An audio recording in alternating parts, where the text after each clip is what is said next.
un podcast Finance Conseil avec Les ondes de Limo.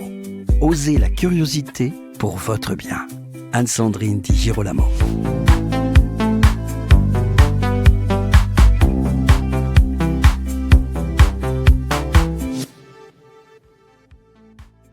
Acheter un bien immobilier, ça n'est pas toujours simple et parfois c'est même un véritable parcours du combattant. Refus bancaire, dossiers bloqués, délais dépassés.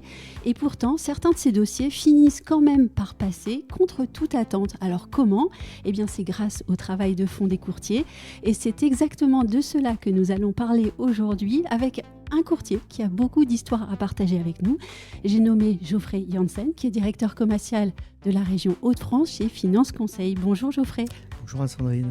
Alors, première histoire, elle est assez incroyable. C'est un agent immobilier qui vous contacte pour un dossier totalement bloqué. Et ça arrive. Totalement. Alors là, la particularité, c'est que le client voulait faire ses démarches tout seul. Oui. Donc ça arrive, ça se voit encore, même si près de 70% aujourd'hui des dossiers sont intermédiés par les courtiers. Mais il y a encore des clients qui font leurs démarches solo. Et là, il s'est avéré que le client, il a eu plusieurs refus bancaires d'affilée. Il avait une tenue de compte qui n'était pas extraordinaire, donc c'est un client qui n'avait pas préparé son projet en amont, ça se voit encore, donc vraiment il faut vraiment anticiper et préparer quand même son projet immobilier.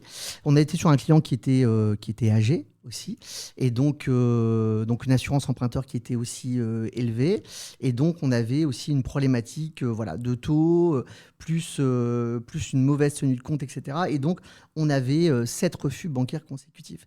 La particularité de ce dossier, c'est que le client était fonctionnaire, et la seule banque qu'il n'avait pas consultée, c'était une banque de la fonction publique. Ah. Et donc, forcément, nous, on a tout de suite vu ce qu'il fallait faire et où présenter ce dossier. Et effectivement, on a sorti ce dossier en 10 jours parce que le client n'avait pas consulté cet établissement bancaire, alors qu'en fait, la banque de la fonction publique, les banques de la fonction publique sont quand même aussi un peu plus souples sur les conditions tarifaires pour accompagner leurs clients, enfin la typologie de ces clients-là. Et donc, on a réussi en présentant bien évidemment un dossier carré parce que les clients avaient plusieurs refus. Donc nous aussi, on lui a demandé, on a prévenu l'agent immobilier en disant, ok, on va reprendre le dossier, mais il faut aussi nous laisser un mois supplémentaire de conditions suspensives, proroger une condition suspensive.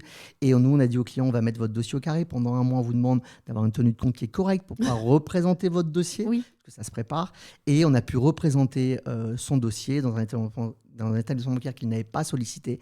On a eu un accord en 10 jours. Et donc, quand on est un peu âgé, vous trouvez encore des cas qui ne gèrent pas bien leur compte si vous saviez... Non, mais vous saviez, c'est pas une question... je pensais que la sagesse... Non, c'est pas une question d'âge. Non, pas du tout. Non, bien sûr. Non, et ce qui est marquant dans cette histoire, c'est que finalement, donc, en 8-10 jours, finalement, on peut trouver la banque idoine qui correspond à sa situation. En fait, 8-10 jours, oui, carrément, c'est le maximum, puisque nous, quand le client quand on va avoir le dossier du client, on a une photographie tout de suite instantanée de ce qu'on peut faire, de ce qu'on ne peut pas faire. On sait qui solliciter tout de suite. Et donc, en fait, avoir un retour sur le tarifaire, ça, c'est hyper rapide, ça met 24 heures. Et ensuite, c'est l'instruction du dossier à un organisme de caution, etc., qui prend ça un peu plus de temps. Mais en soi, nous, quand le dossier est préparé, quand le client fait ce qu'on lui demande sur son dossier pour bien représenter son dossier, en 8 jours, un dossier est totalement bouclé, bien sûr. Et je vous entends, le mot dossier a été dit plusieurs fois déjà, répété. En fait, c'est du travail. Ah bien sûr, c'est du travail. Oui, présenter un dossier de prêt immobilier, c'est pas un achat d'une baguette de pain, c'est un projet d'une vie. Et donc forcément, ça s'orchestre. Et ça s'orchestre, et ça prend du temps. Et encore une fois, bien souvent, alors dans 80% des cas, les clients font attention, etc. Tout se passe bien. Mais on a aussi 20% des cas où les dossiers sont pas préparés, ça se voit encore, où les clients fonctionnent au coup de cœur, vont acheter, mais n'ont pas anticipé que leur tenue de compte aujourd'hui n'est pas en adéquation avec un projet immobilier. Il y a des joueurs qui sont des joueurs compulsifs, qui font beaucoup de jeux en ligne, etc. Ce n'est pas en adéquation avec un achat de prêt immobilier. Donc tout ça, ça se prépare, ça s'explique aux clients aussi. On remet aussi des clients quelquefois dans une démarche où on leur dit, vous avez un projet, soit, ok, mais on ne fait pas non plus n'importe quoi. Et nous, l'idée, c'est au-delà des conditions de taux, c'est de sortir votre dossier, c'est de vous donner une faisabilité. Donc si vous nous faites confiance, faites ce qu'on vous dit et on sortira votre dossier. Donc ça veut dire aussi que avant d'aller visiter des maisons, on va visiter un courtier. Exactement. Oui. Et ce qu'il faut faire, c'est venir Oui. nous consulter pour connaître sa capacité. Oui. C'est déjà ce qu'il faut faire de prime abord, c'est consulter le courtier pour connaître sa capacité financière. Il y a plein de clients qui se disent tiens, moi je paye un loyer de 1 300 €, je peux rembourser 1 300 €. Oui. Faux. Sur le papier. Sur le papier, Oui. sur le papier, oui. Mais ces 1 300 € représentent peut-être un endettement à 50%. Or, on ne peut pas être endetté à 50% quand on fait un projet de prêt immobilier. C'est 35% assurance comprise. Donc, en fait, c'est pas parce que dans le quotidien, on sait rembourser 1 300 € qu'on peut rembourser une demande de crédit de 1 300 €. Oui. C'est faux, Et en puis, fait. Et puis la situation de locataire et de propriétaire, ça n'est pas la même. Ça Je n'est pense, pas la même, par bien exemple, sûr. aux charges de copropriété. Ça, le Exactement, la locataire taxe ne les voit foncière pas. que le client Oui. a. Exactement. Oui. Donc, il y a plein de charges alternatives, etc. Et donc, oui, non, tout ça, ça s'anticipe. Et du coup, si le client vient nous voir, on peut exactement définir son budget et raisonner avec lui. En fait, votre budget aujourd'hui, c'est lequel avec vos charges de copropriété, etc. Ce que vous ne souhaitez pas dépasser demain dans votre quotidien pour définir votre budget. Et quelquefois, il y a des clients qui vont dire voilà, moi j'ai 30 000 € d'apport, mais j'ai un petit crédit conso sur le côté qui me coûte 80 € par mois, il me reste 5 000. Et nous, on va leur dire en fait, votre apport, j'en ai pas besoin. Soldez-moi votre crédit conso. Votre dossier, on va le présenter sans apport. Gardez un peu de trésorerie, mais soldez votre crédit conso. Vous avez un meilleur dossier à présenter. Alors, en fait, il faut vraiment nous consulter en amont. Oui. Et une autre histoire. Oui. Et celle-ci, je pense qu'elle est aussi assez commune, en fait. Vous m'avez parlé d'un couple qui était proche de la retraite, avec sur le papier un dossier qui semblait solide. Très beau dossier, des clients qui achetaient leur maison pour passer leur beau jour, finir leur beau jour, bientôt en retraite, etc. Et, leur beau jour, leur vieux jour ou leurs vieux vacances vieux jours, vacances. Enfin, je veux dire, à partir du moment où on est en retraite, on fait des vieux jours en vacances. Oui, c'est les vacances tout le temps. Ok. Et donc, bien un beau dossier sur le papier. Pareil, 100 000 € d'apport, donc très bien. Oui. Sauf que les clients avaient tous les deux une problématique d'assurance emprunteur. Et donc, on avait une problématique de taux d'usure. C'était un dossier qui était de fin 2025. Donc, on avait des taux qui étaient un peu plus hauts déjà, fin septembre 2025, des taux qui étaient un peu plus hauts. Et donc, du coup, des clients avec cette problématique de taux d'usure d'assurance emprunteur, puisque l'assurance emprunteur, elle reste, qu'on soit en septembre 2025 ou en janvier 2026, elle ne va pas baisser. C'est une caractéristique. Vous déclarez une pathologie, etc. L'assurance est toujours la même. Donc, le taux sera toujours Et donc là, identique. on était dans les règles du on était dans HCSF, exactement, on était oui. dans les normes HCSF, etc. Donc, d'accord. pas de souci, c'est juste le taux d'usure qui était dépassé, parce que le taux d'usure, c'est le taux nominal du prêt, plus l'assurance de prêt, plus les divers frais, les cautions, les frais de dossier repris en pourcentage. Donc, on a un taux d'usure à pas dépasser. Et comme on avait déjà un taux de base qui était plus élevé que les taux d'aujourd'hui, plus l'assurance emprunteur qui malheureusement a été majorée du fait de leur pathologie, on a dû proroger des conditions suspensives à 2 reprises pour faire en sorte de passer ce dossier. Alors là, c'est vraiment un travail avec le vendeur, les vendeurs, l'agent immobilier, le vendeur, les notaires, pour s'assurer qu'en fait, nous, on allait bien sortir le dossier. Tardivement, certes, mais pour donner une chance aux vendeurs de vendre leurs biens, puisque de toute façon, le vendeur, quand il vend pas et qu'il a un acquéreur, remettre son produit en vente, de toute façon, c'est repartir sur des délais de 4 mois. Oui, puisque bon, ça s'explique aussi. Exactement, ça s'explique. Et donc, nous, quand on travaille avec des partenaires qu'on a depuis très longtemps, qui savent très bien que quand on prend un dossier, on ne lâche pas, on le sort avec des partenaires de confiance. Ils savent aussi que si on dit, il faut qu'on attende 2 mois, 3 mois, parce que les taux vont baisser, l'assurance sera toujours la même, mais nous, on a besoin que les taux baissent pour pouvoir représenter ce dossier et sortir ce dossier. In fine, on a sorti ce dossier au bout de 7 mois. C'est long. Mais les clients, les acquéreurs et les vendeurs sont hyper contents puisque finalement, on a tenu nos engagements. L'engagement de départ, c'était de se dire, on a une problématique de taux d'usure, il nous faut un temps, il nous faut du délai. Le délai, c'est que les taux, la projection sur les taux vont baisser début d'année, forcément, puisque en début d'année, les banques sont beaucoup plus appétentes pour accueillir de nouveaux clients et donc les taux sont plus bas. Voilà. Oui, et donc finalement, de la ténacité, du travail et surtout s'en remettre à votre savoir. C'est-à-dire que si vous croyez à un dossier, normalement ça fonctionne. Normalement. Et si vous n'y croyez pas alors il nous arrive de dire qu'on ne prend pas des dossiers. Voilà. Tout à fait. Non, mais ça, il faut quelquefois, il y a des partenaires qui ne veulent pas l'entendre, des agents immobiliers, des notaires, etc.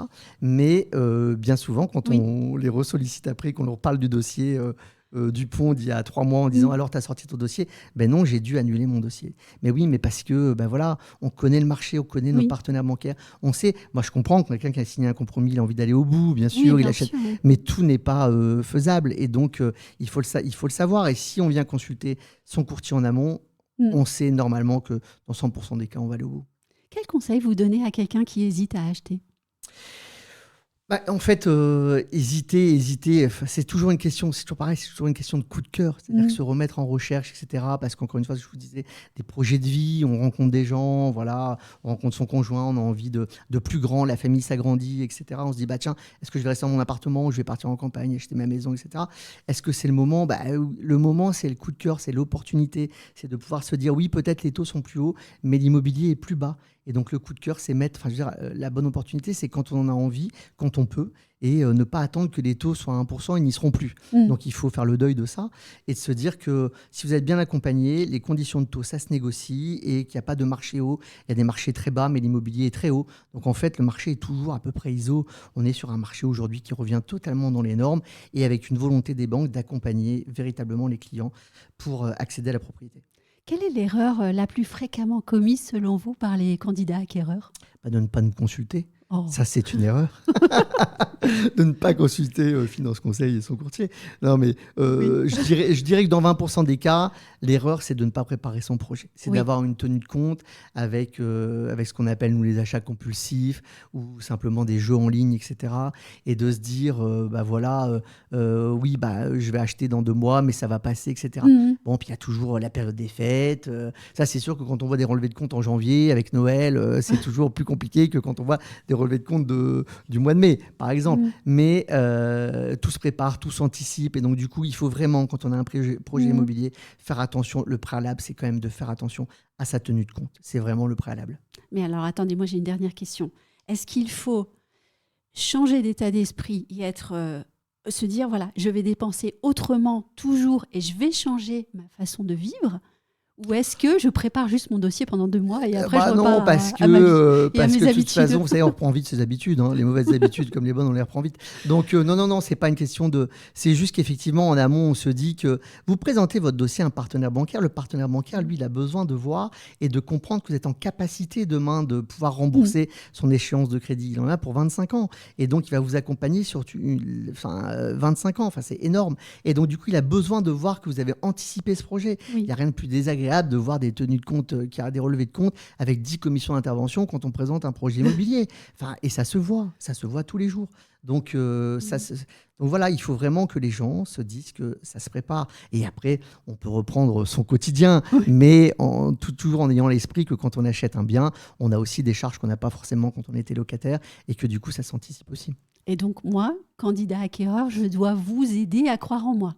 Exactement, faut nous vendre votre projet aussi. Vous devez exactement, quand vous venez nous voir. Ça. Et oui, il faut. Alors nous, on va essayer, on y croit parce que quand on a un dossier de prêt immobilier, l'idée c'est de le financer. Sinon, il n'y a aucun intérêt. Quand vous venez nous voir, c'est pour chercher une solution au-delà d'un tarif, encore une fois. Mais bien évidemment, vous êtes porteur du projet, donc il faut que vous soyez motivé pour votre projet. Mais ça, il n'y a pas de problématique. Je veux dire, les gens qui viennent nous voir croient en leur projet quand même. Généralement, pas trop de sujets. La question est plus sur ceux qui ne viennent pas vous voir. Ceux qui ne viennent pas vous voir, il faut vraiment qu'ils regardent les podcasts, qu'ils regardent les chaînes d'infos, qui regardent BFM avec Marie Corderoy, par exemple, et qui puissent du coup avoir une culture sur l'immobilier, etc. Et voir qu'il faut aller consulter des courtiers pour anticiper leurs projets. Merci beaucoup Geoffrey. Merci à vous, C'était passionnant et vivant. Toujours un plaisir. Et je vous remercie à vous qui nous avez regardé ou écouté. Likez, commentez cet épisode, partagez-le avec votre réseau. Et on se retrouve très vite pour un autre épisode. À bientôt.